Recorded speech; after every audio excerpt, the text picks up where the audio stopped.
Good morning student. Hindi विषय में आज हम काव्य 2 एक जगत एक लोक, तो इस काव्य का हमने पहले पाठ में समझ प्राप्त की थी, स्वाध्याय के क्वेश्चन आंसर की चर्चा की थी। आज हम भाषा सज्जता के बारे में देखेंगे। तो सबसे पहले आप देखिए कि आपको एक चित्र दिया गया है और उसके नीचे 4 वाक्य है कि इन वाक्यों को पढ़िए। तो उसमें पहला है, लक्ष्मी आज स्कूल क्यों नहीं आई, शिक्षिका ने पूछा। सेकंड, वाह गुड़िया तो बहुत अच्छी बनी है। थर्ड, किसान ने कहा, हाँ बेटी मैं तुम्हें खिलौने बनाना ज़रूर सिखाऊंगा। फोर्थ, क्यों वहाँ कोई तकलीफ़ है। किसी भी भाषा को बोलते, पढ़ते और लिखते समय अर्थ को स्पष्ट करने के लिए वाक्यों के बीच या अंत में थोड़ा रुकना पड़ता है। इस रुकावट का संकेत देने वाले लिपि चिन्हों को हम क्या कहेंगे, विराम चिन्ह कहेंगे। तो इस भाषा सज्जता में हमें विराम चिन्ह के बारे में समझ प्राप्त करेंगे। तो उसमें फर्स्ट विराम चिन्ह कौन सा है, पूर्ण विराम। पूर्ण विराम यानी फुल स्टॉप। इसका प्रयोग वाक्य पूर्ण होने पर होता है। जैसे हमारा वाक्य है, कोई बात है जहाँ पूर्ण होती है तो वहाँ पे हम क्या लगाते हैं, पूर्ण विराम, फुल स्टॉप। जैसे कि मोहन ने पत्र लिखा, तो मोहन ने पत्र लिखा, वहाँ बात उसकी पूरी हुई, वाक्य पूरा हुआ, तो वहाँ क्या लगा, पूर्ण विराम। सेकेंड है, सीता स्कूल नहीं गई, तो सीता स्कूल नहीं गई, वहाँ पे उसका जो वाक्य है वो पूर्ण होता है, तो यहाँ पे क्या लगेगा, फुल स्टॉप या पूर्ण। इसके बाद है अल्पविराम। अल्पविराम यानी कोमा। अल्प विराम का प्रयोग वाक्य में थोड़ा रुकने का संकेत देने के लिए होता है। यानी हम एक साथ बहुत सारे नाम, कोई वस्तु ऐसे बोलते हैं तो उसमें बीच में थोड़ा रुक के बोलना चाहिए, तो वहाँ पे क्या लगेगा, अल्प विराम। जैसे हम ऐसे ही स्पीड में बोल जाएंगे राम, सीता, गीता, मीना, रीटा, तो ये हमें समझ में नहीं आएगा कि ये क्या है। लेकिन हम ऐसे बोलेंगे कि राम, सीता और मोहन घर गए, तो हमें समझ में आएगा कि ये 3 जो लड़के या लड़कियाँ हैं वो घर गए हैं। फिर रोको मत, जाने दो, तो यहाँ पे क्या हुआ, 2 बातें हुई कि रोको मत कि हमें रोको मत और जाने दो, तो इन 2 वाक्यों के बीच भी क्या आएगा, अल्प विराम आएगा।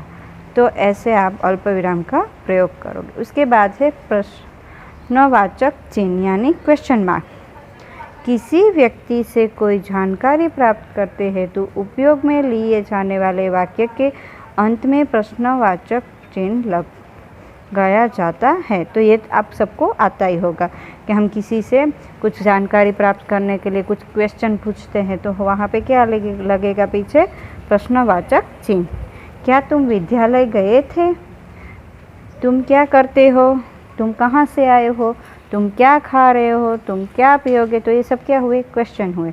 तो उसके पीछे यहाँ क्वेश्चन मार्क यानी प्रश्नवाचक चिन्ह लगेगा। उसके बाद है विस्मयादि बोधक चिन्ह यानी मार्क ऑफ एक्सप्रेशन।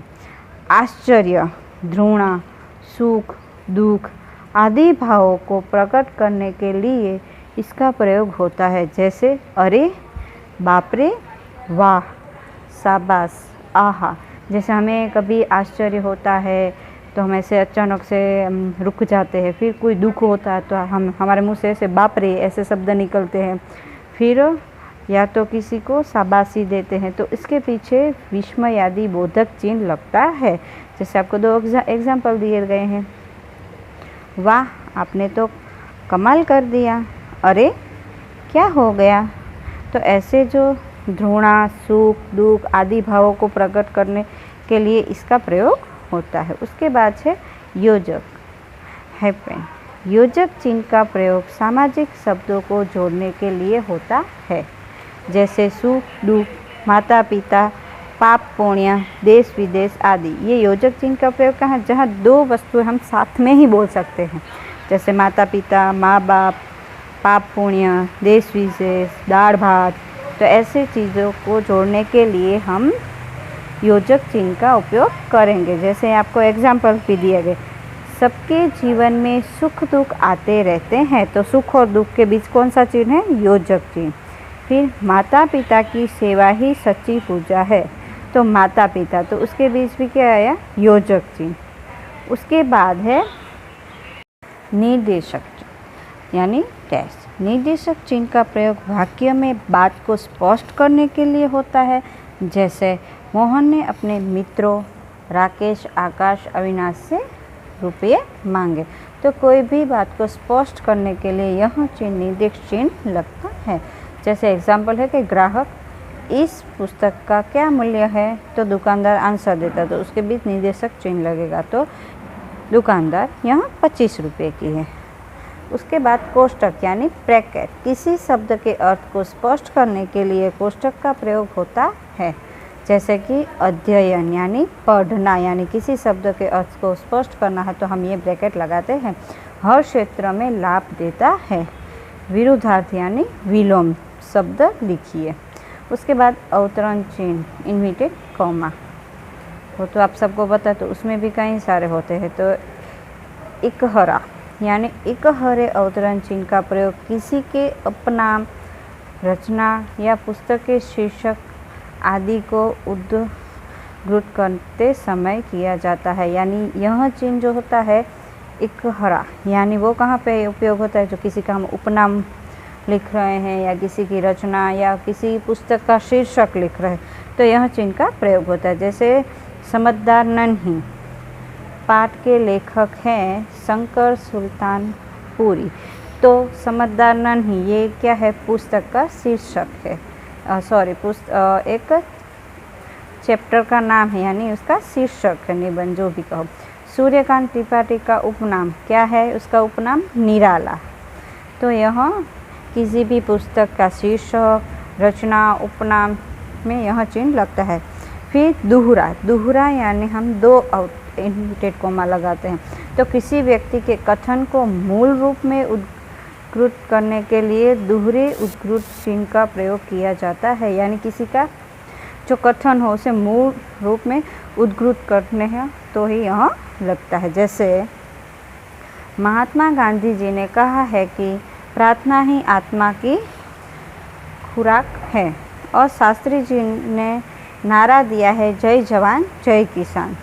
तो ऐसे जो कोई सेंटेंस किसी ने दिए हो या किसी कोई कथन हो तो हम उसे दोहरा में लिख सकते हैं, यानी ऐसे इन्वर्टेड कॉमा में लिख सकते हैं। तो यहाँ पे हमारे जो ये विराम चिन्ह थे इतने ही हमें अभी समझने हैं, और इसके और भी विराम चिन्ह हैं जो हम आगे स्टैंडर्ड में पढ़ेंगे। तो यहाँ विराम चिन्ह की समझ यहाँ पे पूर्ण होती है। उसके बाद है वाक्य में उचित विराम चिन्ह लगाइए। आपको वाक्य दिए गए हैं उसमें आपको विराम चिन्ह लगाना है। जैसे छी छी तुम यह क्या किया, तो उसमें कौन सा विराम चिन्ह लगेगा कि छी छी तुमने यह क्या किया। फिर दूसरा वाक्य है कि वैशाली ने मयंक से कहा घर चलो। तीसरा है वाह मज़ा आ गया। अरे, चौथा है अरे तुम नहीं आए। तो इन सभी में आपको विराम चिन्ह लगाना है कि कौन सा विराम चिन्ह लगेगा। तो देखो पहले में छी छी, तो छी, उसके बाद कौन सा लगेगा आप बताओ, विस्मयादि बोधक चिन्ह यानी छी, और फिर दूसरे छी के पास में विस्मयादि बोधक चिन्ह लगेगा। ठीक है, और यहाँ क्या किया उसके बाद भी। फिर दूसरा है वैशाली ने मयंक से कहा, अभी वहाँ पे क्या लगेगा कोमा और फिर इन्वर्टेड कोमा पर, वो कौन सा दोहरा वाला। ठीक है, घर चलो, फुल स्टॉप, फिर इन्वर्टेड कोमा पूरा। तीसरा है वाह मज़ा आ गया, तो वाह उसके बाद क्या आएगा उद्गार चिन्ह, क्या कहेंगे हम उसे उद्गार चिन्ह, या तो विस्मयादि बोधक चिन्ह। आश्चर्य ऐसी कोई बात होती है तो वहाँ पे ये चिन्ह लगेगा। और लास्ट में आ गया, वहाँ भी यही। अरे, वहाँ भी कौन सा विस्मयादि बोधक चिन्ह। फिर तुम नहीं आए, वहाँ फुल स्टॉप। तो आपको ऐसे ही चिन्ह लगाने हैं, वो टेक्स्ट बुक में ही करना है। उसके बाद चित्र में रंग भरिए और प्रकृति के बारे में चर्चा कीजिए। तो ये आपको होमवर्क में है। यहाँ पे हमारा ये काव्य की भाषा सज्जता की समझ पूर्ण हुई। Thank you.